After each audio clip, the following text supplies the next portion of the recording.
tardes nuevamente, ¿cierto? Estamos presentando, ¿cierto?, el programa Conversaciones sobre Patrimonio Industrial. Bienvenidas a todos y a todos. Un poquito más tarde, pero bueno, son los problemas de en vivo siempre, que tuvimos algunos problemas técnicos, así que queremos transparentarlo y decirlo, ¿cierto? Así que estamos nuevamente en el aire. Queremos agradecer a quienes nos esperan, a quienes han llegado, ¿cierto?, a quienes van a llegar. Y hoy día tenemos una invitada de lujo, ¿cierto? Una persona muy interesante, ¿cierto? Porque investiga sobre un tema, una temática, ¿cierto?, muy interesante, que es la ciudad de Viña del Mar y de la quinta región. Así que seguimos en la quinta región, como habíamos dicho. Y hoy hablaremos con Carolina Ibarra Peña sobre Viña del Mar, y ella nos dice Viña del Mar, ciudad industrial o balneario de la Elite.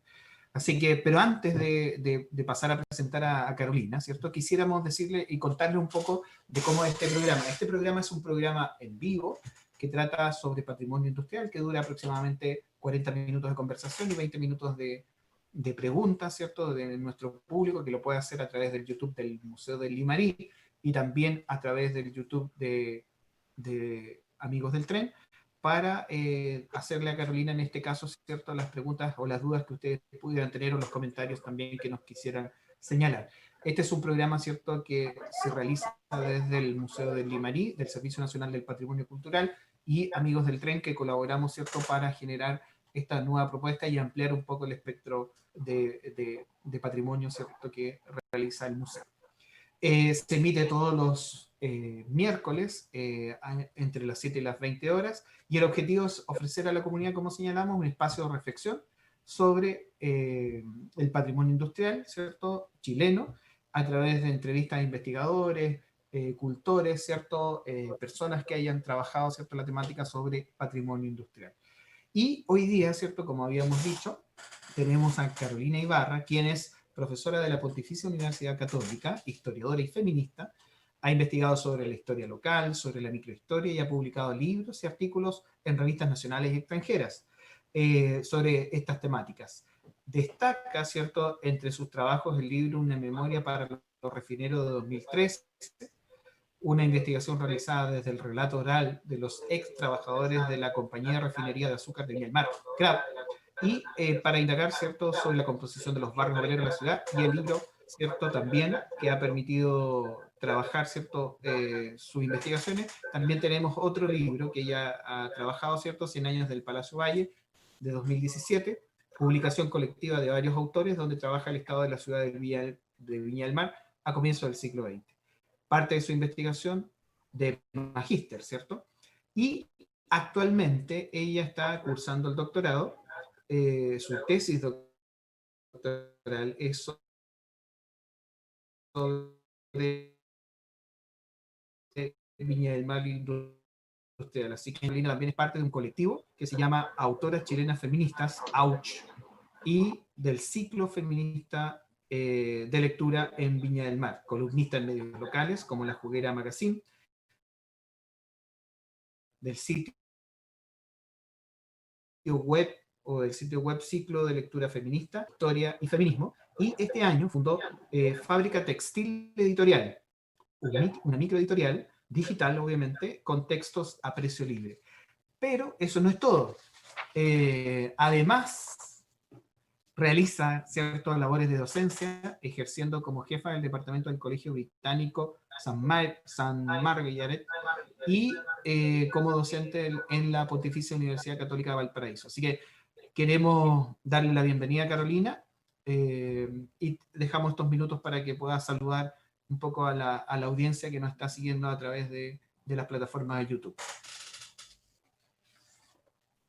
Hola, hola Marco, muchas gracias por la invitación. Primero que todo, gracias a la gente que está ahí viendo en sus casas esta transmisión y que se interesa por la historia de Viña. Primero que todo, quiero agradecer al museo por extender esta invitación y por el interés que hay en hacer divulgación de historia. Creo que es algo que los historiadores siempre fallamos, que es el retransmitir las investigaciones que estamos haciendo, porque nos faltan espacios para poder conversar sobre historia de la ciudad. Siempre las investigaciones quedan más bien en la academia y no bajan al terreno de la difusión para todas las personas. Entonces, estas charlas, sobre todo así como casuales, yo las agradezco mucho porque son espacios en que la gente puede conocer lo que hacemos también los historiadores. Muchas gracias, Carolina. Pero vayamos al grano, como dice, y empecemos esta conversación. Bueno, tú nos planteas, estuvimos conversando, tú nos planteas, este es un programa de patrimonio industrial, ¿cierto? Desde el Museo de Limarí y desde Amigos del Tren, pero nos planteas una muy buena pregunta, que es la ciudad jardín o la Viña del Mar, que nosotros todos la conocemos, pero nos preguntas, ¿ciudad industrial o balneario de la élite criolla? Muchos piensan, ¿cierto? Que la ciudad jardín siempre fue una ciudad jardín. Carolina, cuéntanos, ¿qué nos puedes decir al respecto? ¿Es una ciudad jardín como todos pensamos?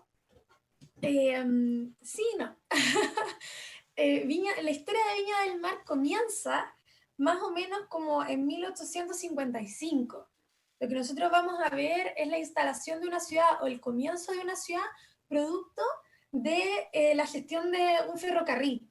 Entonces Viña del Mar en realidad nunca tuvo la intención de ser una ciudad, sino que era más bien un grupo de viñedos que componían dos haciendas. Primero la hacienda de Santa Rita de la Viña del Mar y la hacienda de las Siete Hermanas. Y estos terrenos, más o menos, la gente que conoce Viña, iban desde el Cerro Barón, en la actualidad donde está la Estación Barón, hasta el fondo de las Salinas, y por toda la línea de costa hacia lo que hoy día es el Jardín Botánico o la zona donde está el Salto, el barrio El Salto. Por lo tanto, era un fondo súper extenso. En realidad era como toda Viña hasta lo que hoy día es Valparaíso, la parte como de la entrada de Valparaíso.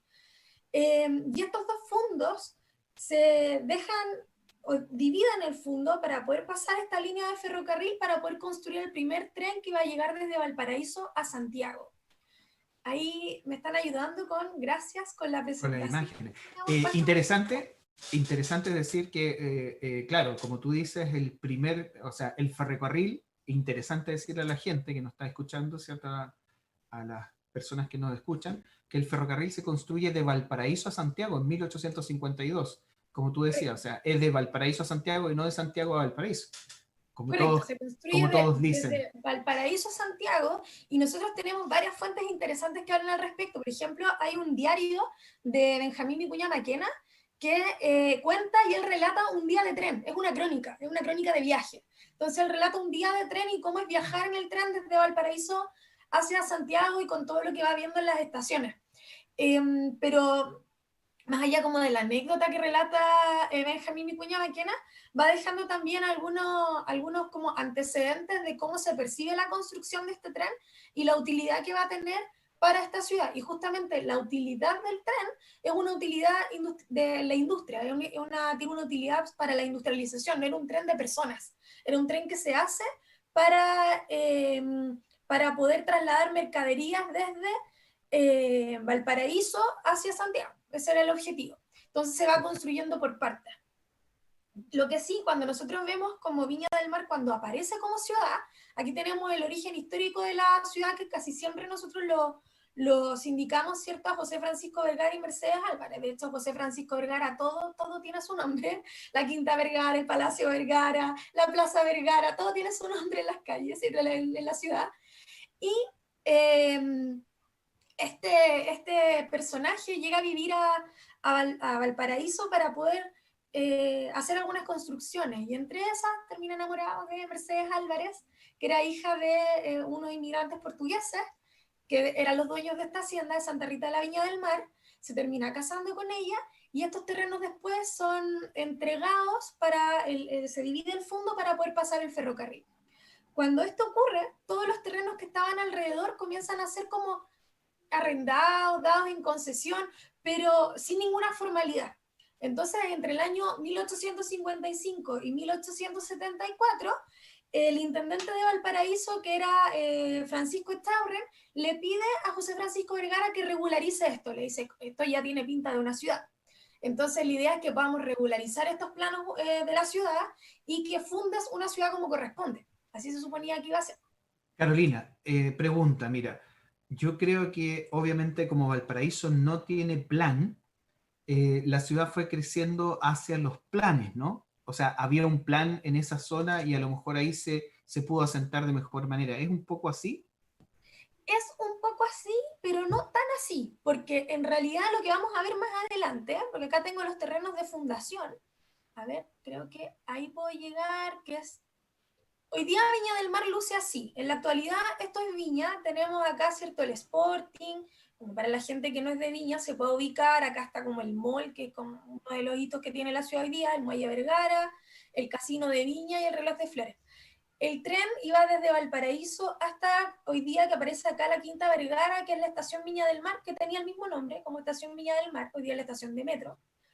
Y en Metro realidad, Regional de Valparaíso, ¿no? correcto, y en realidad el estero, que acá aparece bien encauzado, el estero se encauza mucho después. Y el estero en realidad llegaba hasta lo que hoy día es la calle Arlegui en Viña, y lo que se construye van a ser, que lo voy a mostrar acá, van a ser unas pocas cuadras, acá está, paralelas a la línea del tren. Entonces vamos a tener la línea del tren que pasa por acá, la línea ferroviaria, y la primera construcción, este primer plano, que este es el plano que envía José Francisco Vergara a la Intendencia para inscribir la ciudad de Viña del Mar como una ciudad como tal, es este plano que aparece ahí. Y el estero llegaba hasta la calle, hoy día es Arlegui, donde entonces no había calle, sino que era en realidad calle Viana, calle Valparaíso y el estero. Eran, Para los que no conocen Viña, Valparaíso es la calle como más importante del comercio, ¿no? Donde claro, está algunos restaurantes como en algún minuto como te típicos. preguntaba, como el Samulledo, ¿no? Que es Claro, como claro, el antiguo, característico, extinto el Samuyeo, ya, extinto. sí. Y es donde termina la ciudad, donde está la parroquia principal, Nuestra Señora de los Dolores, que le hicieron también con aporte de los vecinos ilustres de Viña. Está la Plaza Sucre en un momento, que después se traslada, porque en un principio era la plaza que estaba al lado de la parroquia, se llamaba Plaza Sucre. Hoy día es la plaza que está un poquito más allá, como al frente del Club de Leones, y la Plaza José Francisco Vergara. Entonces estamos hablando del centro, como del centro urbano, donde además está el Hotel O'Higgins, donde está edificios de correos, teatro municipal, entre otras cosas. Entonces, con este primer plano, en realidad lo que se buscaba no era que la ciudad tuviera plan, sino lo que se busca es pasar la línea de tren. Ese era el objetivo. Nunca hubo una intención de fundar otra ciudad. Pero ¿qué es lo que ocurre? Al urbanizarse o al poner esta línea de tren, que acá hay una foto como de los primeros años de Viña, esto vendría a ser hoy día la calle Álvarez, y esto acá es la calle Viana, y acá está la línea del tren que estuvo hasta el año 2000 algo, cuando se pusieron la letra de la línea de tren por debajo. Esa es la cuarta etapa de Avenida España, ¿cierto? La cuarta etapa donde se sumerge la línea ferroviaria. Claro, pero hace nada, hace muy No, poquito sí. tiempo. No, En esa realidad cuarta etapa tuvo mucho tiempo de preparación, claro, efectivamente. sí. Y acá están las primeras casas que se van construyendo. Esto corresponde a Tras la Viña, para la gente de Viña, esto es Tras la Viña, que hoy día está todo pobladísimo, están los edificios y todo, acá ya en la zona de Miraflores, que se ve a lo lejos. Y acá va la línea del tren, acá estamos como en una vista desde la calle del Cerro, donde está el Cerro Castillo, hacia la ciudad o sea, hacia el interior. Donde, Otra, donde está el Palacio Presidencial de Verano, ¿no? Nuestro, correcto, donde hoy día está el Palacio Presidencial. para que se Una de entienda. las cosas que descubrí en estas investigaciones es que ¿Ya? cuando la ciudad comienza su construcción, no comienza con vocación marítima, sino que todas las casas se construyen, como podríamos decir, de espaldas al mar, porque se instalan detrás del Cerro Castillo y las casas miran hacia el interior de la ciudad, no miran hacia el mar. Ninguna casa mira hacia el mar. Las casas que comienzan a mirar al mar van a ser posteriores a 1920. Entonces las primeras construcciones en realidad todas quedan mirando hacia el interior, hacia el Sporting, hacia como de espaldas a la costa de hoy día, y en paralelo a la línea del tren. Entonces esos van a ser como, la línea del tren en el fondo va a ser la que va a marcar el emplazamiento Eje, urbano de la ciudad. el eje articulador. Ocurre también acá en La Serena. La Serena no está en la costa, sino que está al interior. Claro, pero La Serena, Para los que nos escuchan, estamos acá desde Ovalle, desde la cuarta región de Coquimbo, ¿cierto? Y obviamente La Serena, Coquimbo. Coquimbo es el puerto, La Serena es es la ciudad, ¿cierto? La segunda ciudad fundada en Chile, pero también ocurre con Concepción, que también es una ciudad que está cerca de la costa, pero no está enfrentando el mar. Parece que hay de alguna manera un divorcio con el mar.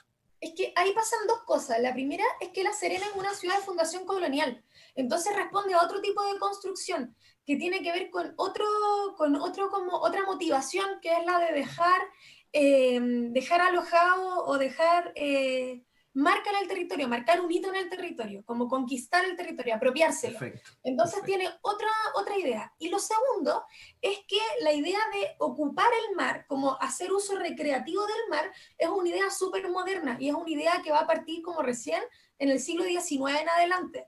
Antes de eso, el mar era una zona que no tenía no existía ninguna forma como de pensar en un balneario, en una playa, sino que van a ser los primeros balnearios que se instalan en Europa, primero con características como medicinales que van a hacer que la gente confluya al mar. Pero en Las, realidad, durante todos los siglos anteriores, las ciudades no respondían al uso del mar ni para entretenimiento ni para nada. De hecho, en Viña, durante muchos años, la playa servía solo para ir a bañar los caballos. Entonces no era un espacio como hoy día, que es de recreación, que asociamos el mar con las vacaciones. En este tiempo no era así. muy buen dato. Sí, y Las aguas de mar, ¿no? las aguas, los baños de agua de mar, claro. Los Y baños de sumado mar. a eso, la ciudad va a tener características de... Voy a seguir adelantando esto, porque hay Sí, hartas cosas claro. interesantes que quiero mostrar. Ahí está lo que yo les decía recién sobre el cauce del estero, que esto va a ser en 1890, o sea, esto va a ser después de 10 años de la fundación de la ciudad, más de 10 años, ¿cierto? Donde todavía la ciudad va a ocupar este pequeño espacio y donde el Cerro Castillo, que va acá, no tiene ocupación aún. Y la población que está al otro lado, que aparece como terrenos de la población Vergara, se proyectaban como terrenos para uso industrial. Carolina, una pregunta. A la gente que vive en Santiago, ¿cierto? Durante mucho tiempo le dio la espalda al río Mapocho de alguna manera. Sí, Y el río Mapocho se canaliza en 1889.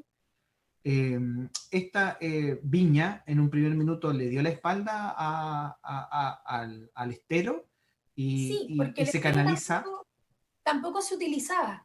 No tenía el estero desde la fundación como más antigua de las ciudades, por ejemplo en Quillota, el estero era un lavadero de oro, esa era su utilización primaria. Entonces, en realidad, el estero para lo que se usaba era para regar las viñas y para regar los campos que habían de la hacienda, era el río de la hacienda, pero no tenía tampoco un uso recreativo, no había ninguna utilización como del río o del estero, sino que simplemente era el lugar desde donde se saca el agua para poder regar los campos. Y también los desechos de la ciudad, como en Santiago en algún También, momento. pero eso va a ser como luego de que se comienza a poblar la ciudad. Entonces vamos a ver que como este uso nuevo que va a tener el río va a ser o va a ser alrededor de 1900, 1906 en realidad, cuando comienza como la acomodación rápida de casas, la urbanización más rápida, producto del terremoto que afectaba al paraíso y que va a hacer que se caiga gran parte del almendral.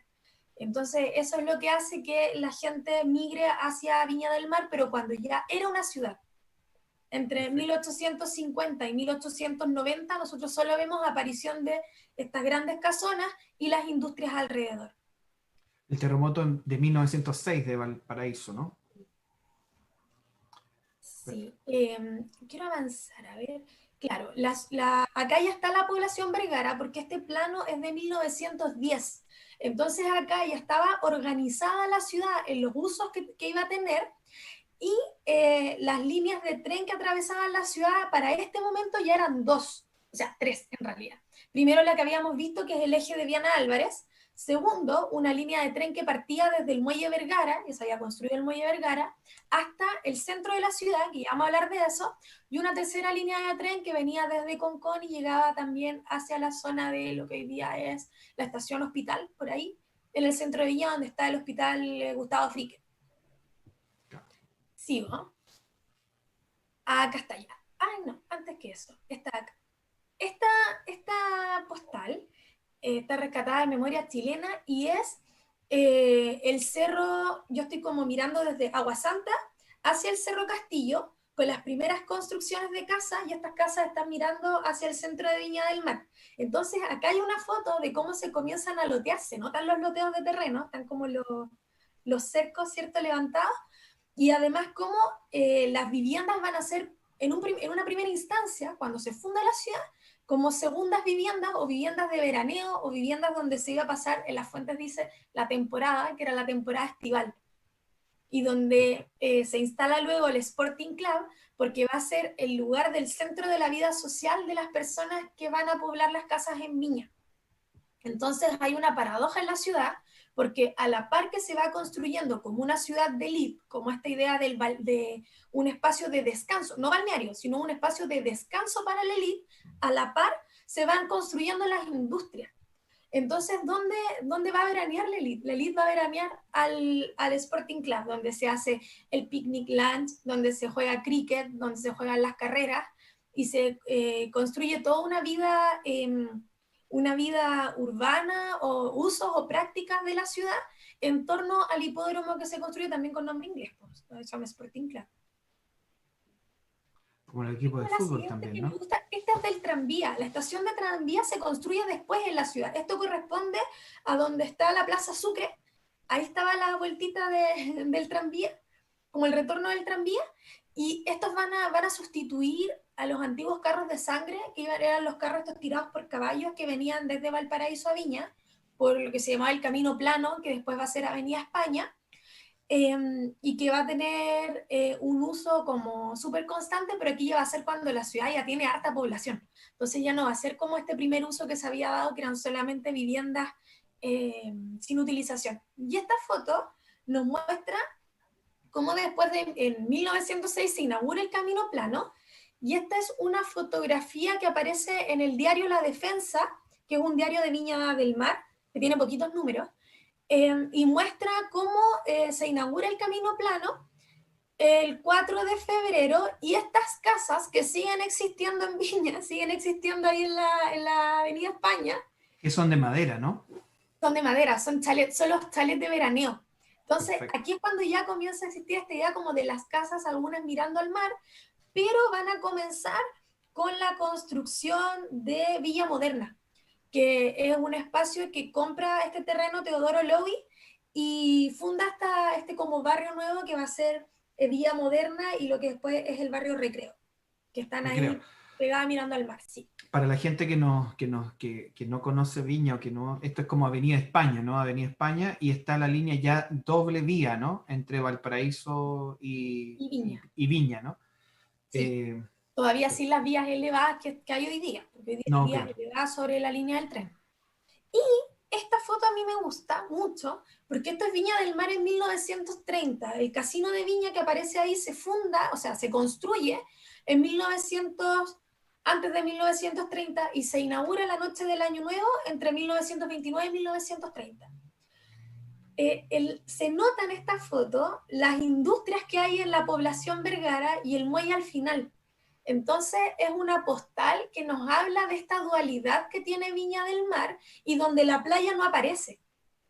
Entonces Bueno, tenemos como estos tres elementos de los que íbamos a hablar hoy día, como de la ciudad elite, la ausencia de balneario, y además, ¿cierto?, la industria que sigue siendo importante en la ciudad. lo que te habíamos comentado, esta foto la ocupamos nosotros para hacer la invitación Sí, a las personas a que se conectaran hoy día con esta interesante presentación. Y claro, yo creo que a más de alguien que reparó un poco en la imagen se da cuenta que está el casino de Viña, pero están las fábricas de la industria y que está el muelle Vergara. Y yo creo que a mucha gente, a muchas personas le debe llamar la atención de qué hace este muelle en medio de este balneario, de esta ciudad jardín. Y decirte otra cosa interesante también, que la electrificación del tramo entre Valparaíso y Santiago se hizo en 1924, o sea, el tren podía llegar de manera eléctrica hasta Viña del Mar, en esa época ya inaugurado el casino, así que el ferrocarril va a vivir un proceso de modernización también que tiene que ver con este tramo entre Valparaíso y Santiago, que es el primero para ferrocarriles del Estado en modernizarse. sí. ahí como tú bien dices, hay un proceso, hay un periodo de modernización de la ciudad que va a ser como desde 1890 hasta 1910, como que si uno ubicara o hiciera una línea de tiempo de la historia de la ciudad de Viña, nosotros tenemos una primera urbanización de la ciudad que va a ser desde 1855, 1874, cuando se funda, hasta más o menos 1890, y luego de 1890 a 1910, por ahí, 14, y luego vamos a tener una tercera etapa que va a ir como de 1920 a 1930 y del 30 al 40 y del 40 en adelante. ¿Por qué? Porque vamos a ir definiendo como características de construcción. Como en una primera etapa va a estar definida por estos chalets grandes que van a aparecer.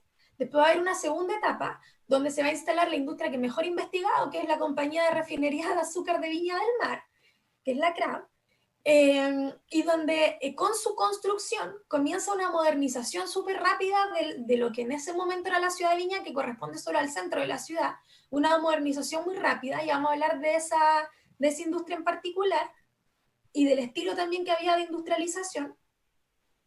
Y luego de esto va a haber como una tercera etapa que va a estar caracterizada por el saneamiento de la ciudad, que va a venir acompañado de un discurso higienista que va a haber en el país completo, que en el fondo es cómo limpiamos la ciudad para hacerlas más higiénicas, y esto va a venir aparejado a la construcción, por ejemplo, del mercado de Viña, que se va a poner ya más lejos del centro, donde está calle Quillota, no, más arriba todavía en calle Mercado, ¿cierto? Más arriba todavía se va a construir el matadero de la ciudad, lejos del centro de la ciudad. Las industrias muchas se van a ir trasladando desde el centro hacia los márgenes, entonces va a aparecer, por ejemplo, otro eje de construcción que tiene que ver con esta fotografía en particular, hasta 15 Norte, hoy día, y va a comenzar a existir este eje, otro eje de construcción que va a ser el que está en la zona del Salto. Entonces, en el fondo, las industrias se van como a atomizar, se van el plan urbano va a crecer con ellos, y las zonas que habían sido ocupadas antiguamente por las industrias van a comenzar a ser para residencias de personas, van a ser zonas residenciales.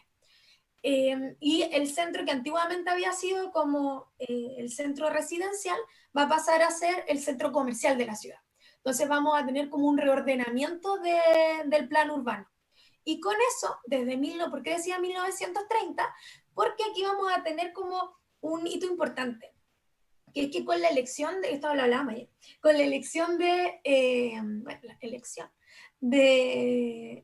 Carlos Ibáñez del Campo, vamos a ver un proceso súper grande de modernización, no solo de Viña del Mar, sino también de otras ciudades en Chile, pero estamos hablando de Viña hoy día, y va a venir o va a ser consecuencia de la primera crisis económica que tuvimos en el año 19, que es con el cierre de la mitad de las salitreras en el país.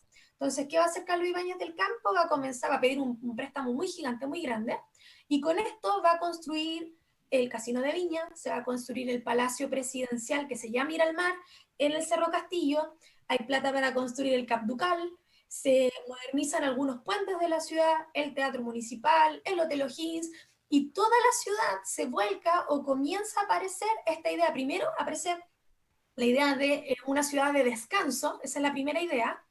La segunda idea es que este nombre de ciudad balneario comienza a ser ya como el balneario para el elite. La tercera idea importante es que comienza a aparecer el concepto de turista.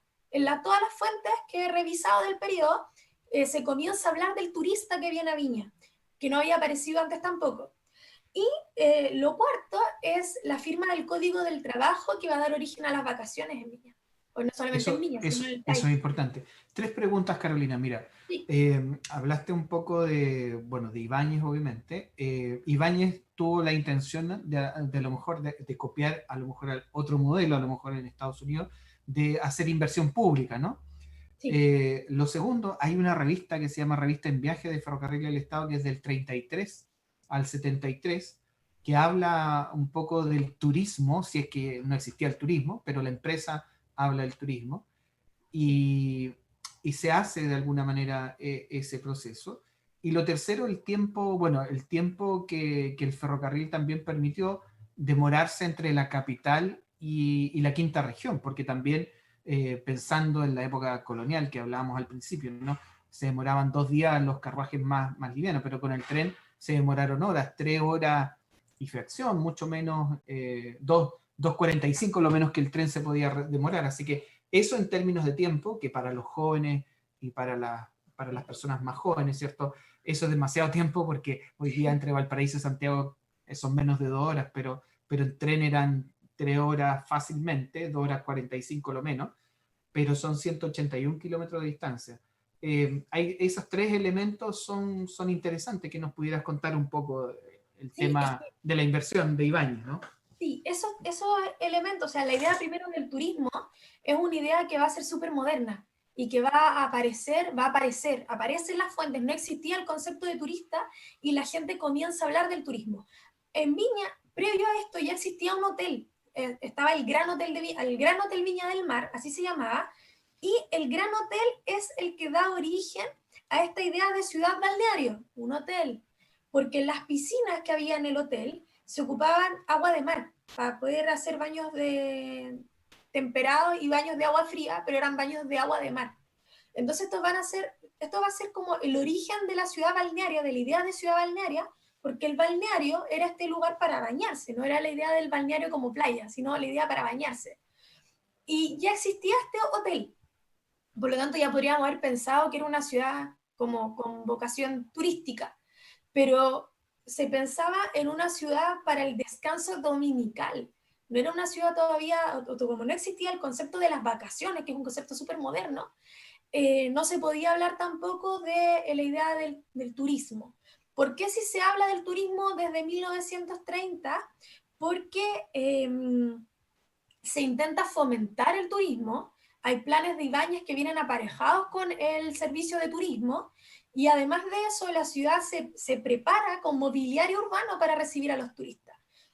¿A qué me refiero con mobiliario urbano? Por ejemplo, la instalación del casino, que como dentro de las curiosidades que había es que Walt Disney vino ese verano a visitar el casino. Entonces Viña del Interesante Mar eso, ¿no? era una ciudad importante como residencia para personas importantes. Entonces, es una ciudad muy importante. También se comienza como decíamos, a sanear este borde costero. Aparece la playa de Miramar y la playa Miramar comienza a tener también bueno, acá hay otra foto que quería también poner, cómo están las industrias. Acá se nota más el muelle de Vergara, como con la grúa. Y la tengo acá, quería mostrar eso es lo que estábamos hablando recién. De esto es donde hoy día está el Hotel Sheraton Miramar. Era un astillero y una maestranza, parte de la maestranza, y lo que ahí se hacía se llamaba la Lady Murphy, y que ocupaba la playa para poder enfriar algunos fierros, ocupaba ahí el mismo mar para hacer el enfriamiento de los fierros, y era un astillero donde se arreglaban las embarcaciones pequeñas. Dos cosas, mira, ahí, Sí, a raíz de, bueno, se llamó Levery Murphy o Caleta Barca, Caleta y de ahí, Abarca, claro, la playa se sigue llamando así. sí, no, sí, pero después había bueno, hay un tema ahí de arreglos de maestranza, que había una maestranza, pero decía Caleta Barca, porque arreglaban barcos y arreglaban material ferroviario, de hecho, entregaron material ferroviario. Y cuando vino, no sé si se acuerdan, pero hubo marejadas, en esa playa aparecieron fierros en la Sí, playa, que sí. justamente era de la antigua maestranza, y la gente se preguntaba por qué estaban estos fierros aquí en esta playa, ¿no?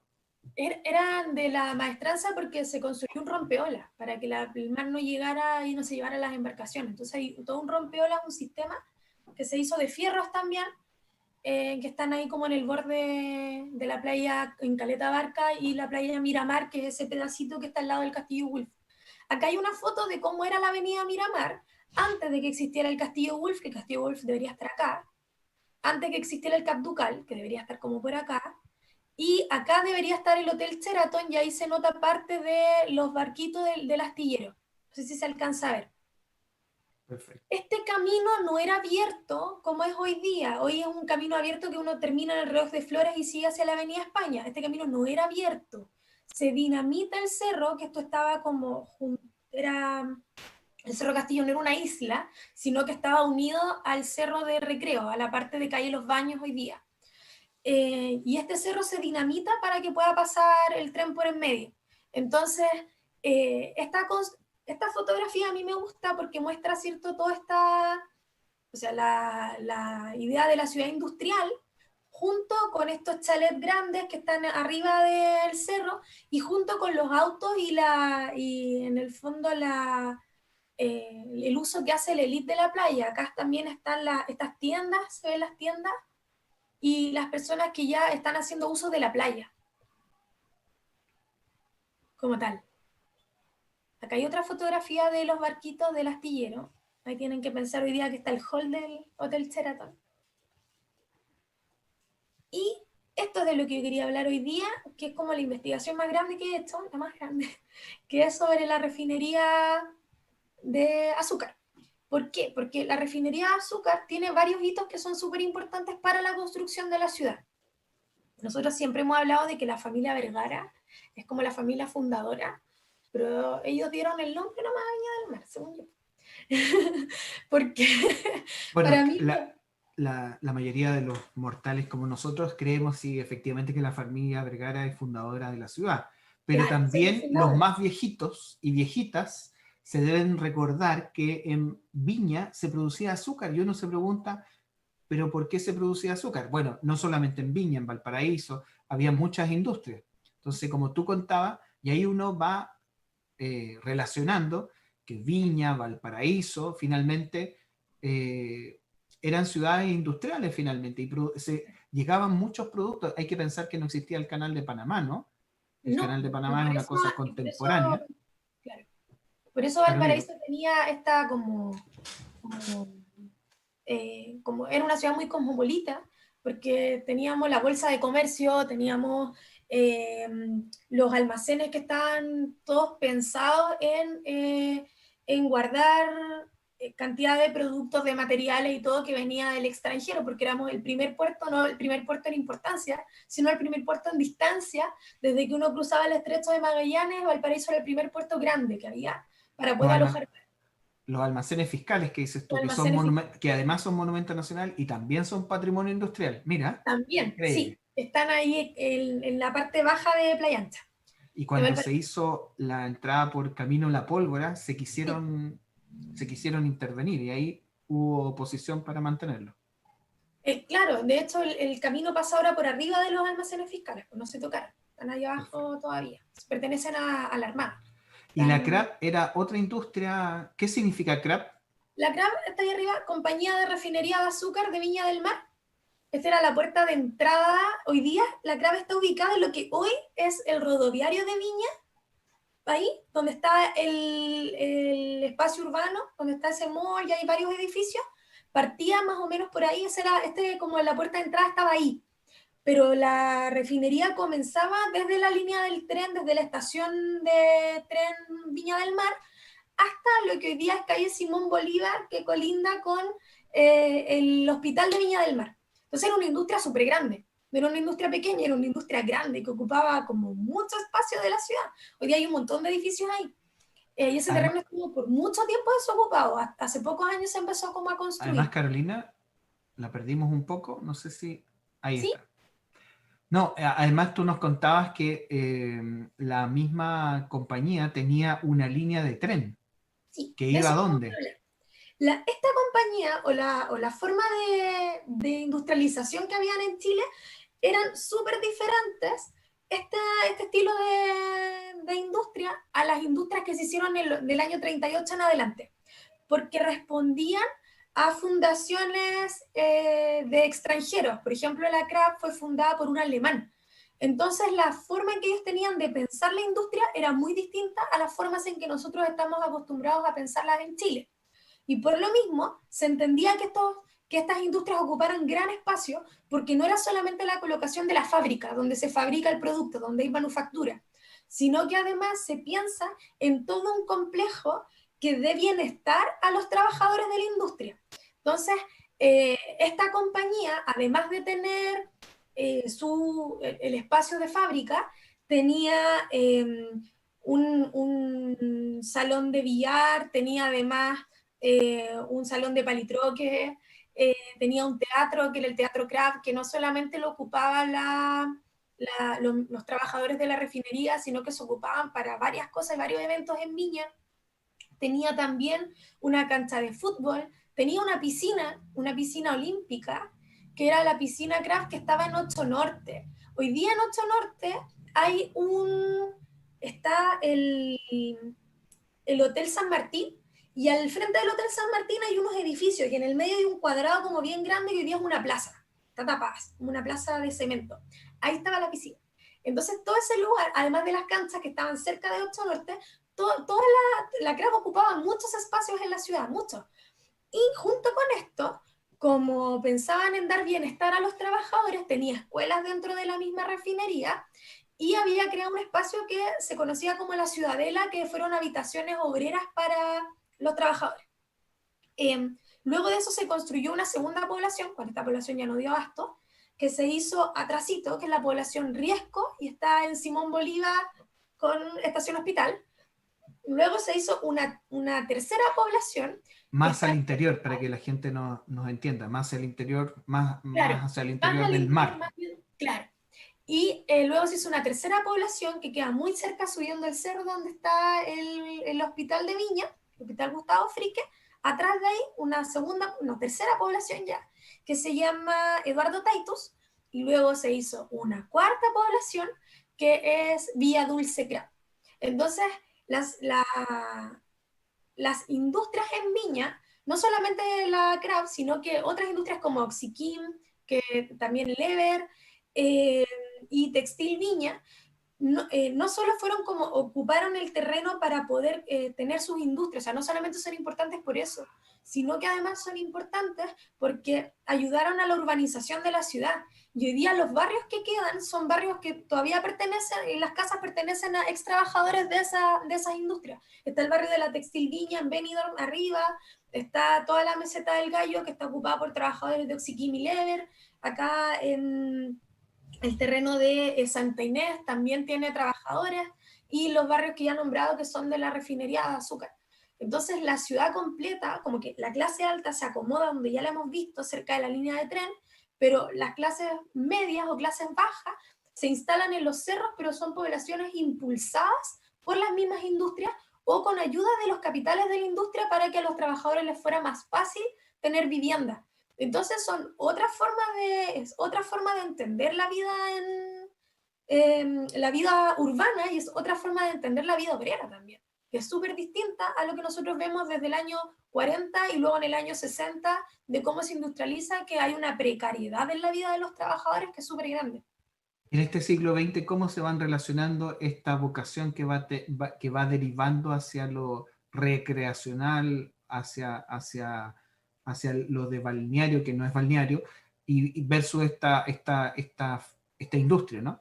Mira, lo que yo he encontrado en las lecturas que he hecho de revistas, de diarios, es que hay como una suerte de invisibilización de los dos lugares.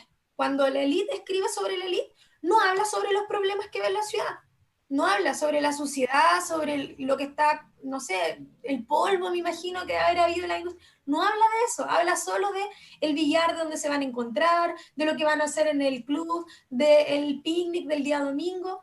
Y por otro lado, está como el mundo obrero, que tiene otras preocupaciones.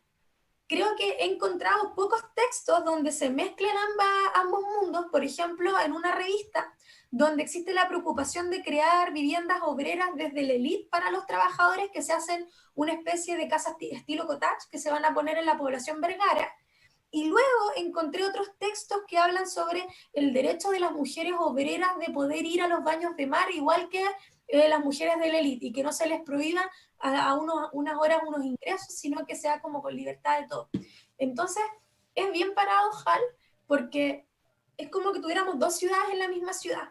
Hay como dos mundos que están ahí, que están funcionando, están confluyendo, están ocupando el mismo espacio, pero que las fuentes quedan invisibilizados el uno del otro. Pregunta, Carolina, este mundo, bueno, de la CRAP puntualmente, el tema de género.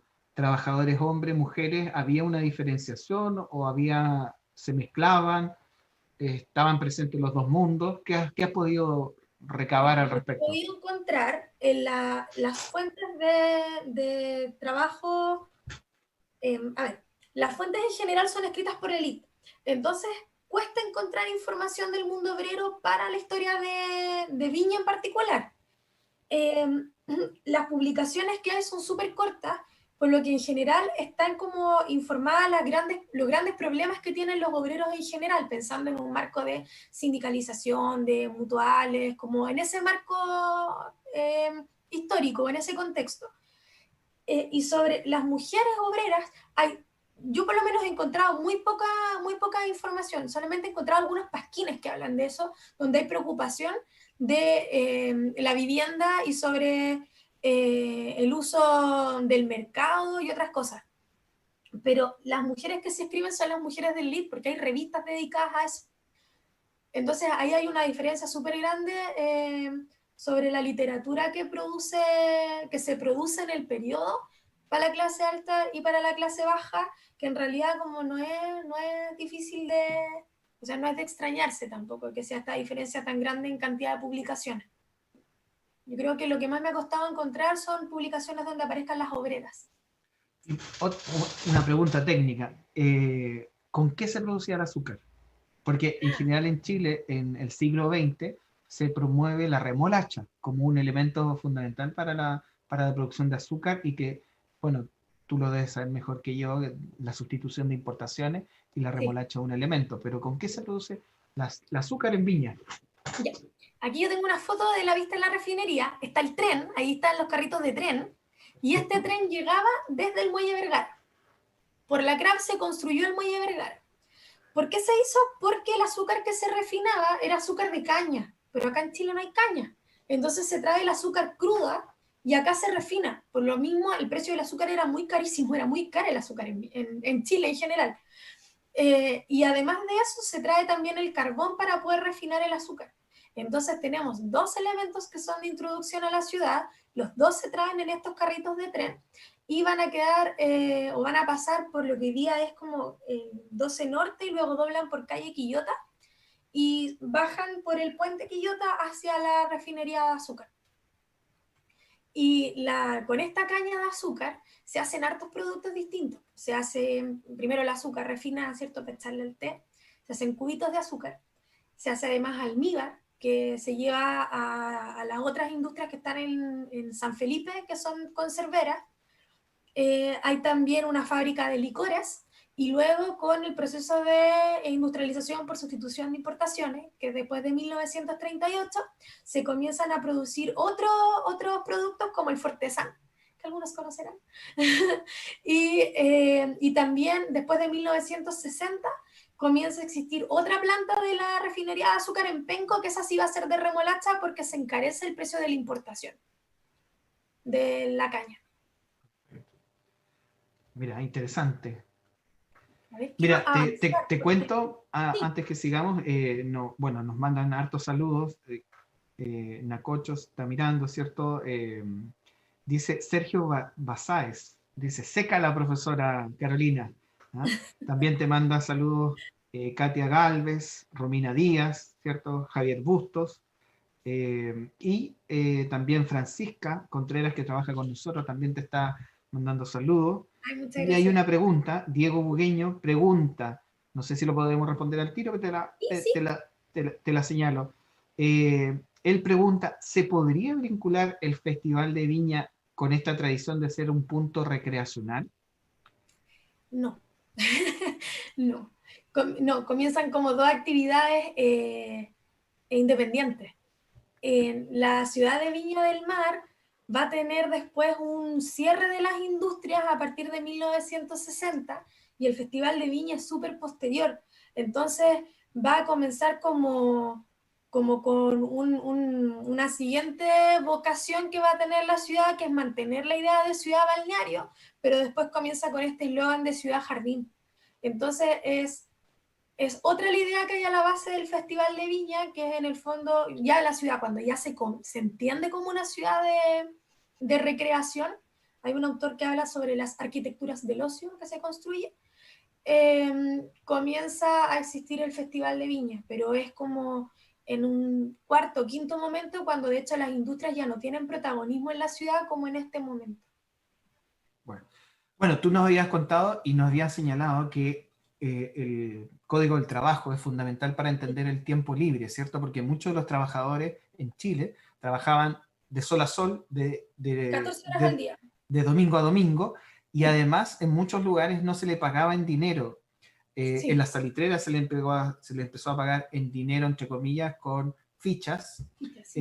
En el ferrocarril se empezó a pagar con dinero efectivo. Y en estas industrias, o en la CRAP, o en las industrias de Valparaíso, Viña, por lo menos en el caso de Viña, ¿cómo ocurrió?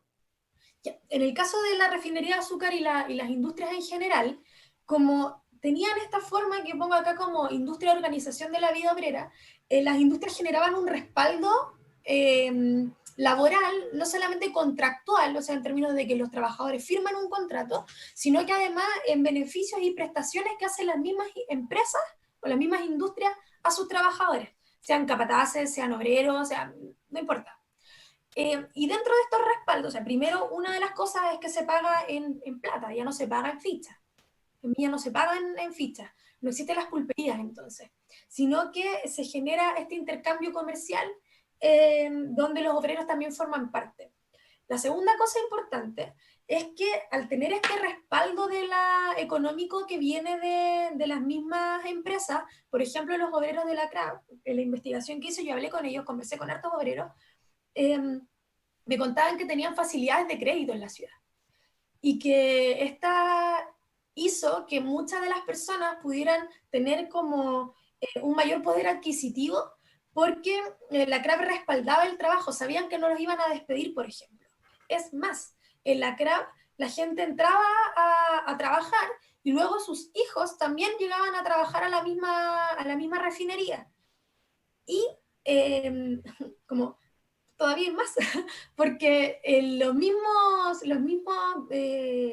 empresarios pagaron mucho de los cursos que hacían los hijos de los refineros para que tuvieran mejores después puestos de trabajo ahí mismo. Por ejemplo, hubo trabajadores que eran obreros y que después sus hijos eran supervisores, por ejemplo, porque habían estudiado no solo en escuelas técnicas, sino que también en la Universidad Santa María, les pagaban los estudios a los hijos.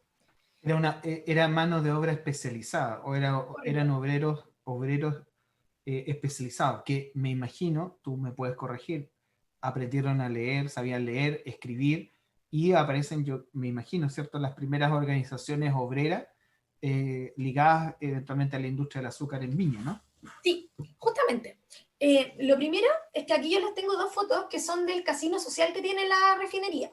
Entonces yo les decía que la refinería había generado un estilo de vida propio del ser refinero. De hecho, acá los refineros no se llaman a sí mismos obreros, ellos se llaman a sí mismos refineros.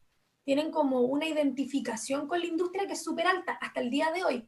Como los Lo, enapinos de la ENAP, ¿no? Que se sienten, claro, su nombre es enapinos, ¿no? correcto. Y acá también hay identificación con la industria. Entonces eso es súper como, es un fenómeno que es muy de este tiempo y que hoy día no se replica y tiene que ver con estas como figuras de bienestar completo que generaban las industrias para los trabajadores. Que es, como les decía en un principio, es otra forma en que hemos entendido las empresas manufactureras en nuestro país. Entonces, por ejemplo, las familias me explicaban que todas las cosas se hacían en la CRAM. No sé, un almuerzo importante se hacía en el casino social de la CRAM. Si había un evento de Navidad, era en el casino de la CRAM. Por más que fuera del barrio, se hacía en la CRAM. La fiesta de Navidad de los niños se hacía en la CRAM. La, eh, no sé, todo lo que se pudiera pensar como a nivel de hito de que uno celebra familiarmente, se hacían en la CRAP con la familia de la CRAP. Otra de las cosas que me señalan es que existía un comedor social para todos, donde todas las personas se sentaban independiente del cargo que tuvieran. Entonces ahí era tan válido un trabajo, no sé, sin especialización como un trabajo especializado. Y dentro de las otras cosas que señalaban es que la fábrica se encargaba de que los obreros tuvieran acceso a educación y que sus hijos también. De hecho, voy a mostrar acá algunas fotos. Hay escuelas, bueno, hay unos niños de la época. Me voy a Esta devolver fue... esta foto, me voy a devolver esta foto porque quiero Perfecto. primero mostrar esto. Esta es la escuela Montessori, esta es una foto del año 63, y eran escuelas que también eran de la refinería de azúcar. Entonces se Perdón, encargaban en la parte inferior, para la que nos puedan ver o nos están viendo por teléfono, algunos también, de... abajo dice Escuela Montessori 1963, ¿no? Sí, 1963. Y esta escuela, la escuela Montessori, estaba adentro de la refinería también y eran profesoras que contrataba la empresa refinera. También tenían un sistema de visitadoras sociales donde se preocupaban del bienestar familiar. Era una industria que estaba preocupada de todos los niveles y los aspectos de la vida de los trabajadores. Me voy a devolver a la foto que me salté, porque esta foto me gusta harto, y es de un vecino que falleció ya, que se llama Juan Pérez, y Juan Pérez, don Juan Pérez, era cortador. Entonces él me explicaba que su trabajo está saludando a Frei Montalva, esta foto es de los años 60. Y él me contaba que el trabajo que él tenía dentro de la industria era cortar los cubitos de azúcar. Entonces él en esa máquina que está ahí lo que hacía era como faenar las planchas que habían de azúcar prensada y con eso se hacían los cubitos que después iban a las cajas que se comercializaban. Entonces todo era como muy, muy a pulso, muy artesanal. Ahí estaban las bandejas donde se almacenaba, ¿cierto? Claro. Quiero mostrar también acá, bueno, esto también es parte de las escuelas al interior, y este es el barrio Villa Dulce, y acá quiero mostrar también los espacios de deporte que se desarrollaban en la industria, porque esta es la selección de ciclismo, pero también tenían clubes deportivos, tenían la piscina de natación, donde se hacía natación, tenían también el club deportivo de básquetbol, el de voleibol, el equipo de palitroque, tenían además el equipo de fútbol, entonces se generaba también como un bienestar a nivel deportivo dentro de los obreros y los mismos obreros participaban. Entonces acá hay una foto del equipo de fútbol y los clásicos, ahí tienen el símbolo de la refinería de azúcar, este es el Que es equipo de la como CRAF, como un engranaje, es ¿no? como un engranaje, sí. Que también la tuvo la Corfo alguna Sí, vez, del año y 39 en los adelante. clásicos que se jugaban era así como la Textil Viña contra la Kraft, o no sé, la Kraft contra el ENAP. Eran los clásicos industriales de la ciudad. El arquero con chaleco, está muy bien. Sí, Para los futboleros esta es una imagen increíble, sí. Y esta foto es de 1962. Esta espectacular también. corresponde a la fundación del barrio Villa Dulce Kraft y el día de la inauguración de las casas. Acá hay una cosa súper particular. Cuando se construyeron estas casas, lo que se hizo fue pedir ayuda a la refinería para poder hacer un fondo como tipo mutual, una sociedad, y tenían una parte del dinero para comprar este terreno. Este terreno está ubicado donde está el Jumbo de Viña, un poco más hacia el interior, como para que la gente se ubique, entre el Jumbo de Viña y el Camino Internacional, cerca del Jardín Botánico, por ahí. El que va hacia el interior de Viña, el antiguo Claro, camino, ¿no? sí, va hacia el interior. El Y antiguo camino al interior. claro, el antiguo camino a Quillota. La Quillota, Sí, camino a Quillota. Limache, etc. Sí. Y cuando se piensa en la compra de este terreno, no tenían todos los recursos para poder adquirir el terreno. Entonces se pide ayuda a la refinería compra el terreno, les construye las casas y los trabajadores comienzan a devolver, así como descuento por planilla, el dividendo en el fondo de las casas a la misma refinería. Entonces acá los vecinos me señalan que ellos no tenían, por ejemplo, una junta de vecinos. Las juntas de vecinos son después de los años 80, pero antes de los años 80, porque en el 82 cierra la refinería de azúcar. Pero antes de eso, no tenían junta de vecinos, decían como, ¿para qué? Si la CRAF solucionaba los problemas. Entonces, si teníamos un problema de habitación, era ir a la CRAF. Si queríamos construir un colegio, íbamos a la CRAF. Si queríamos construir una iglesia, íbamos a la CRAF. Entonces siempre había, de la misma industria se generaban soluciones para los obreros. Pensando que en los años 60, en el gobierno de Frei Montalva, una de las políticas generales del gobierno de Frei Montalva fue darle dinámica a la organización, a los clubes deportivos, a las organizaciones, a los clubes de madre, a todas las organizaciones sociales. Sí. Pero como tú dices, mira, qué interesante eso. Sí, en el fondo la identificación que existía con la industria o este carácter que tenía como en la visión que tienen los dueños de la industria, eh, era de generar las condiciones mínimas para que los obreros se mantuvieran bien y fueran buenos trabajadores, que en realidad proveían de todos los mínimos necesarios, que de hecho eran más de mínimos. Hoy día nosotros entendemos un mínimo como muy pobre cuando pensamos en los mínimos básicos para vivir, pero por ejemplo, estas casas tienen terrenos de 250 metros cuadrados, lo que hoy día pensando en viviendas sociales es 4 veces más que una vivienda social. ¿Y construidas, Carolina? Construidos eran 100 metros cuadrados. 100 metros cuadrados. Las casas tienen 3 dormitorios, piso de parquet, venían con los muebles hechos, las ventanas venían impecables, era llegar y habitarlas. Entonces era un estándar, como un estándar de calidad de vida muy superior a los estándares que hoy día tenemos. Muy, muy superior.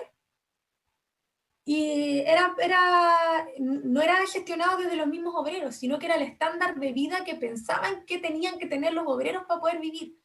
Por eso también este sistema de visitadoras sociales iban a las casas de todos los obreros para ver que los dineros se estuvieran gastando bien, que los niños tuvieran educación, que los niños si tenían problemas de salud pudieran atender sus problemas de salud. No sé. Me acuerdo también que me contaban que pusieron una micro, porque como quedaba muy lejos este barrio de los otros barrios están cerca de la refinería, súper cerca. Este barrio queda súper alejado. Entonces la Craft también les puso una micro, la Liebre, que esperaba al interior del barrio, en el paradero 3 me decían, y de ahí salía hacia el centro de la ciudad con los obreros y también los traía de vuelta en las tardes. Entonces era un sistema de vida que toda la vida funcionaba en función de la refinería. Toda la vida. Perfecto. Te cuento, Carolina, que también nos saluda Esnaína Ríos, un agrado escuchar a la Caro, dice. Mari Meneses, linda Miss, muy seca, parece que tienes una barra. Romina Díaz también te manda saludos. La biblioteca, ¿cierto? Nuestros vecinos, biblioteca número 117 de Ovalle, que estamos aquí ubicados en la ex estación de ferrocarriles de la ciudad de Ovalle.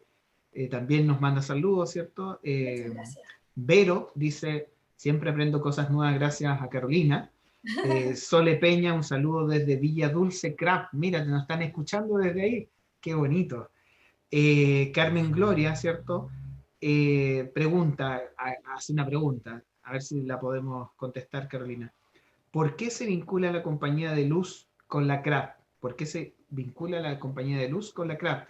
Mi abuelita contaba que cuando pagaba la cuenta de luz le regalaban una caja de azúcar. Así es. Después, cuéntanos. No, pero la otra pregunta las contesto juntas. Ya pues, Pablo Rubiño, ¿cierto? Dice, muchas gracias por contar de forma didáctica la historia de la quinta región, ¿cierto?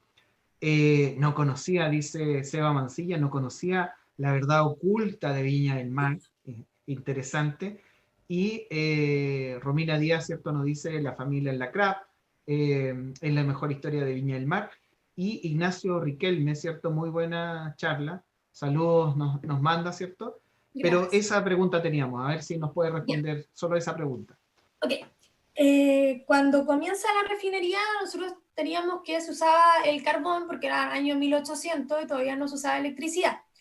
Pero cuando comienza a existir la maquinaria ya con electricidad, la Craft construye su propia generadora eléctrica. Entonces, lo que hace es que en el mismo terreno deja una parte para construir la que hoy día es la CONAFE, la Compañía Nacional de Fuerza Eléctrica, que en ese tiempo era la compañía solamente de luz de la Craft. Y esta compañía, esta empresa de luz o la generadora de luz no solo dotaba de electricidad a la compañía misma, sino que también fue la primera que puso alumbrado eléctrico en toda la ciudad. En la ciudad de Viña, en el plano al menos urbano, lo que existía de plan urbano, o sea, estoy pensando como en esas 7 calles que les mostré en un principio en los mapas, y además en lo que hoy día es calle Libertad, hasta después el Casino de Viña, puso electricidad. Hay unos vecinos que me contaban una anécdota, que decían que una vez estaban todos ahí los dueños de la fábrica y señores muy elegantes en el Club de Leones de Viña, que era la sede del Partido Radical en el año 1900, del Partido Radical porque, pues algunos no saben, José Francisco Vergara fue candidato a la presidencia también por el Partido Radical a inicios del siglo XX. Entonces, y era uno de los baluartes del Partido Radical. Entonces, el Club de Leones, que está ahí como en el centro de Viña, era la sede del Partido Radical. Bueno, estaban todos estos señores, me imagino que todos muy elegantes, tomando, no sé, brandy, whisky, no sé. Y se cortó la luz. Entonces dice la gente, yo no sé si esto será verdad, pero dice la gente que el dueño de la compañía salió él mismo a arreglar los generadores eléctricos en manga de camisa para volver después al club a seguir discutiendo, me imagino, de la vida pública. Interesante. Que, Habría que ver si esa historia no es sé, yo cierta no o he no. encontrado fuentes que lo respalden, pero esa es la historia popular que cuentan. Yo no he encontrado fuentes, pero eso es lo que se cuenta en la ciudad. O debe ser también que es como una especie de santo de la ciudad, porque trajo muchos adelantos a Viña del Mar. Entonces, una de las cosas que he encontrado investigando es que pocas de las industrias en Viña, muy pocas, generaron tanto impacto en la ciudad como la CRAP. Muy pocas industrias. Porque la CRAP, como fue de las primeras que se instaló en realidad, tuvo interacción con el entorno y generó cambios importantes como esto del alumbrado eléctrico, como dejar espacios como para el esparcimiento. Entonces, compró muchos terrenos. Y desde ahí entonces que podamos decir que esta empresa generó como un impacto súper grande en la ciudad en general, como en la ciudad en general. Por ejemplo, la Sí. Textil Viña no tuvo este impacto. Bueno, también es importante, ahí habría que ver los detalles, pero en las salitreras Humberston y Santa Laura, ¿cierto? También tuvieron piscina, también tuvieron teatro, también tuvieron actividades sociales, o Sí, en el campamento minero Sewell, ¿cierto? Había también. club de bowling, había piscina, había teatro, obviamente bajo un régimen muy estricto de la empresa norteamericana en el caso de la región de O'Higgins, ¿no? Pero Sí. un poco eso. Bueno, veo que vamos un poco al declive, ¿no? ¿Qué pasó, ¿Qué Carolina? ¿Qué pasó? pasó? Estas fotos a mí me gustan mucho, yo creo que, como que siempre digo esto, pero es verdad, porque tengo la suerte de tener estas fotografías dentro de mi archivo, porque las conversaciones que hice con los refineros me cedieron mucho material. Entonces tengo muchas fotos guardadas de la refinería y estas en particular nunca las había visto y no están publicadas tampoco. Son mías. Ajá, y que son la refinería en colores. Y estas fotos son de 1980, 81 creo que son estas fotos, y es antes del cierre de la industria. Me gustan por dos cosas. Uno, porque se vea como el gran espacio que ocupa la refinería en la ciudad, o sea, no era una industria bajita, era una industria que se veía de todos lados, eso es como grande. Y lo segundo es que se ve como lleva el azúcar cruda. Entonces ahí está esa montaña, que eso es azúcar, es la montaña de azúcar, que luego se sacaba en los camiones y se llevaba a las máquinas para poderlas refinar. ¿Qué es lo que pasa? Bueno, desde 1938, el presidente Pedro Aguirre Cerda eh, genera un plan económico que lo que va a hacer es paliar la crisis económica del 29, que en realidad a nosotros nos afectó el 31. Y con todos los préstamos que ya había pedido Carlos Ibáñez del Campo, teníamos una deuda así enorme, enorme. ¿Y qué es lo que hizo Pedro Aguirre Cerda? Tuvo que cambiar el modelo económico, porque ya todos los planes que había hecho entre medio el presidente Alessandri no fueron suficientes para poder como generar una mejora económica sustanciosa en nada. Entonces, en este cambio de modelo, lo que se hizo fue tomar a imagen y semejanza el New Deal, que era un plan económico que hizo el presidente Roosevelt en Estados Unidos. Roosevelt, sí, parece, me acuerdo, sí. Y con este plan económico, lo que se intenta hacer es generar una industrialización acelerada. Nosotros hemos tenido como tres procesos de industrialización grandes. El primero es en 1890, que se da con la colocación de las industrias del salitre en Antofagasta, en Iquique, ¿cierto?, en el norte del país, y que va a tener como, o que van a ser consecuencia de la Guerra del Pacífico, directa. Esa colocación de esas industrias trajo como resultado que aparecieran otras industrias serviles a esa primera industria, es decir, industria de materiales para el salitre, industria de ropa para el salitre, comida para el salitre, ferrocarriles para el salitre, todo era en función del salitre. Por lo que en 1920 tuvimos un primer declive con el término de la Primera Guerra Mundial, porque Europa y Estados Unidos eran nuestros principales compradores, y sin guerra, ¿quién nos compraba? Salitre. El salitre se ocupaba para hacer explosivos. El segundo momento de industrialización es comienzos del siglo XX, que tiene que ver con esta industrialización temprana de Valparaíso y después Viña del Mar, pero que vienen aparejadas con esta construcción de la línea del tren. Entonces hay un segundo momento, y que se va a dar también, o se va a replicar en algunas ciudades. Un tercer momento importante va a ser 1938, con el modelo de industrialización por sustitución de importaciones, porque lo que pretendía era generar una nueva industrialización en nuestro país, o sea, colocar más industrias, más fábricas, más de todo, para generar otros productos que no se hacían en nuestro país. Esto con el objetivo de bajar la cantidad de importaciones, subir el precio también de esas importaciones, y que pudiéramos fomentar la industria nacional. ¿Por qué? Porque ya teníamos dos declives de la industria salitrera, en el año 20 el primero, y en el año 31 nos va a agarrar la crisis después, el segundo, y más aún con este préstamo gigante del que ya habíamos hablado, que había hecho Carlos Ibáñez del Campo. Entonces, en 1938, Pedro Aguirre Cerda cambia el modelo económico y lo cambia por este modelo de industrialización, de sustitución de importaciones. Con este modelo, entonces, comienzan a existir otras industrias. Ya aparece el ENAP, aparecen en el sur las acereras, aparecen un montón de industrias varias. Y luego, en los años 60, estas industrias van a tener una nueva reforma que va a partir de un poquito antes, como del año 56, que van a estar fomentadas por la Alianza para el Progreso, que es un plan económico que tienen los Estados Unidos. Pero acá estamos en otro momento, que es un momento de Guerra Fría. Entonces, cuando estamos en este contexto de Guerra Fría, era o te alineas a los Estados Unidos o te alineas a Rusia. No hay más salida, en la Unión Soviética. No hay más salida.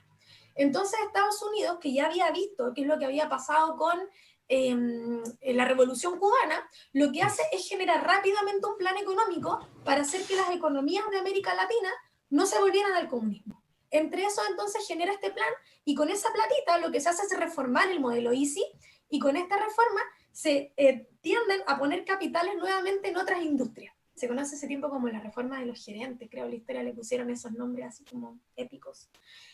La historia de Chile tiene puros nombres épicos.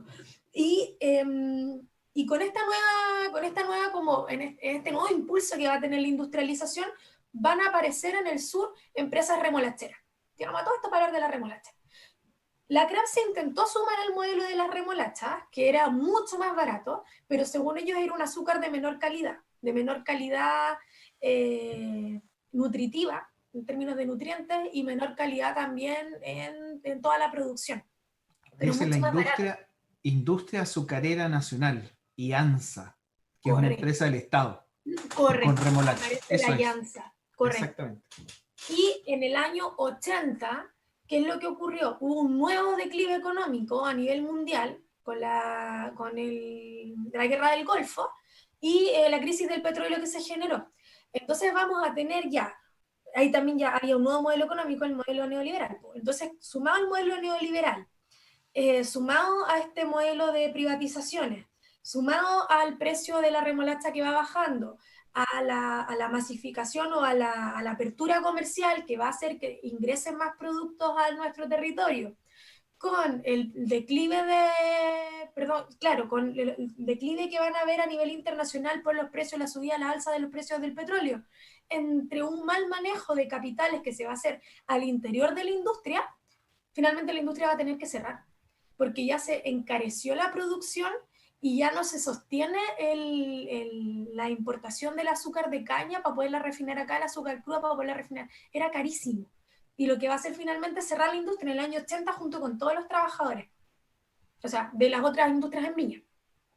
Perfecto. Carolina, tenemos una pregunta, otra pregunta, y si alguien quiere hacer alguna pregunta, porque tenemos que cerrar, ¿cierto? Ya estamos en ese proceso. Eh, Carmen Gloria, ¿cierto? Nos señala en la intersección de calle Limache y Álvarez hay un sitio que contiene generadores. ¿Serán vestigios de esa época? Lo repito de nuevo porque no lo leí bien.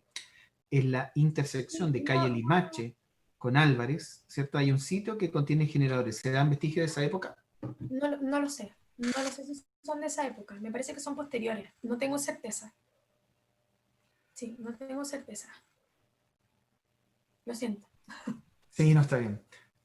Bueno, no sé si quieres cerrar un poco el- lo que Por nos has supuesto, contado, porque con todo lo que les he contado.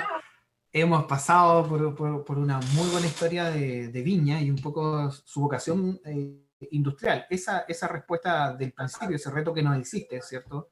Está Claro, es cumplido. O que sea, nosotros sabemos que tenemos, es una ciudad que tiene esta dualidad. En el fondo. Por un lado, se compone como una ciudad industrializada que no mira hacia el mar, no mira hacia el mar, y que comienza solamente a despejar su plan urbano en la medida en que va tomando conciencia primero de la limpieza de la ciudad, de estas miasmas, dice ahí algunas fuentes, que van a enfermar la ciudad.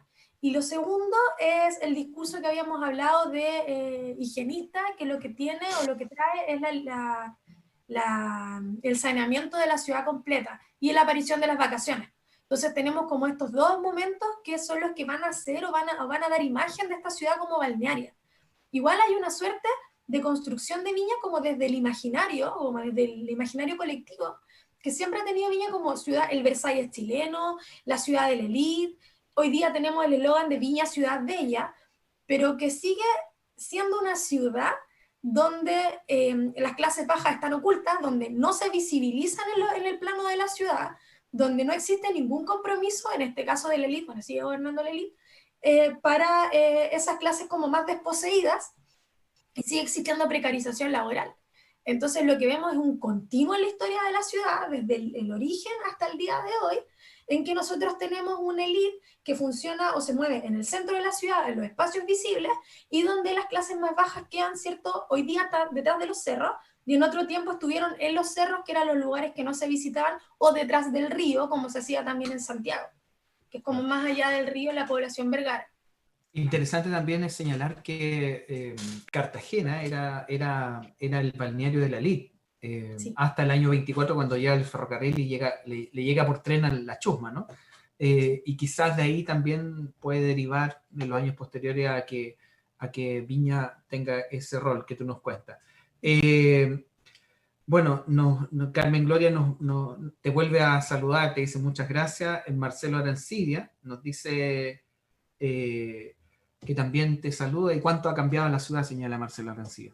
Bueno, para cerrar, Carolina, si te pudieras despedir, agradecer un poco y después nos despedimos nosotros. No sé, despedirte un Ya. poco de las Primero que personas que nada, nos muchas están gracias. escuchando. Y reitero los agradecimientos por la invitación. Me encanta la Victoria Viña. Y me gustó mucho estar en este espacio de conversación un poco más distendido, ¿cierto? No tan formal. Así que estoy muy agradecida. Gracias también a toda la gente que hizo sus preguntas, que saludó. Sé que esta grabación va a quedar después ahí en online para que los que no pudieron verla puedan también conocer un poco más de la historia de esta ciudad. Bueno, Carolina, te agradecemos mucho tu voluntad, tu gentileza, tu conocimiento, que lo puedas efectivamente. Yo creo que tú partiste diciendo algo muy interesante, que es importante hablar de historia, y esta historia se ha hecho mucho más entretenida con tu conocimiento y con tu gentileza de darlo a conocer. Es importante que los villamarinos y que nosotros los chilenos en general, chilenas en general, podamos conocer nuestra historia, así que eso es muy importante. Y también conocer las vocaciones de algunas ciudades, como uno podría pensar que Viña es una ciudad solamente balneario, pero aquí estamos, tú me has contado la importancia que tuvo la industria en esa ciudad, la importancia de los obreros y obreras, ¿cierto? Las organizaciones que hubo, las diferencias sociales entre las mujeres de la élite y las mujeres obreras, ¿cierto? Que también se hicieron evidentes en ese periodo. Así que te queremos agradecer. También quisiera agradecer, bueno, al equipo del Museo del Limarí que nos ayuda a difundir, a trabajar en esta parte interior, y también a alguien que hace la magia aquí, que es Ernesto Vargas, de Amigos del Tren, que también nos ayuda con todo este proceso. Así que agradecer a todos y dejarlos invitados para la próxima, porque seguimos con patrimonio industrial, pero ahora vamos a hablar un poco, quizá un poco más de la teoría, ¿cierto? Vamos a tener a Jaime Migone el día 16 del presente, quien es presidente del Comité Internacional de Patrimonio Industrial Chile, y él nos va a hablar sobre patrimonio industrial. ¿Qué es el patrimonio industrial? ¿Qué es nuestro patrimonio también? Tenemos algunos patrimonios industriales de la humanidad que están en Chile, y también nos va a dar un ejemplo, nos vamos a ir también a la quinta región, increíblemente, en estas tres primeras eh, citas nos hemos ido un poco a la región de Valparaíso y él nos va a dar el ejemplo de los ascensores de Valparaíso, así que también vamos a trabajar en esa línea y vamos a tener a Jaime. Y dejarlos también invitada para el día 23 de septiembre, o sea, seguimos, porque ya tenemos el 23 de septiembre vamos a tener un tema ferroviario que se llama La trocha que nos unió.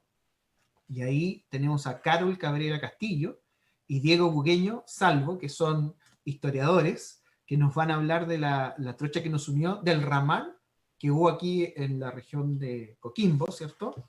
Entre Tongoy, Tamaya, ¿cierto? Y la ciudad de Ovalle. Así que vamos a tener a Carol Cabrera y Diego Bugueño el 23, y vamos a cerrar septiembre con una presentación el 30 con Sergio González Rodríguez, quien nos va a hablar. Vamos a seguir con tema de tren, ahí vamos a volver al tema del tren y vamos a seguir en la cuarta región, y ahí vamos a hablar del memorial de los ferrocarriles y estaciones de la región de Coquimbo. O sea, vamos a ver todas las estaciones que hubo en la región de Coquimbo, así que vamos a reconstruir un poco desde el punto de vista del patrimonio industrial la historia ferroviaria ligada a las estaciones de ferrocarriles, donde estamos nosotros, que también estamos en una estación de ferrocarriles.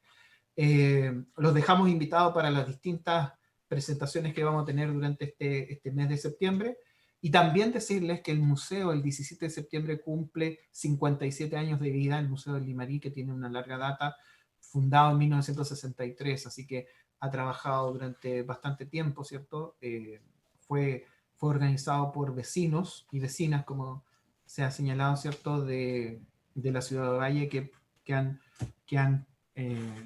se dieron a la tarea de mantener, ¿cierto?, la cultura en la ciudad de Valle, y se ha mantenido gracias también al museo. Así que dejarlos invitados, agradecer nuevamente desde el Museo del Limarí, del Servicio Nacional del Patrimonio y Amigos del Tren, los dejamos invitados para las próximas presentaciones, y si hay alguna pregunta, duda o consulta, lo pueden hacer para que estén preparados para ello. Muchas gracias. Buenas tardes.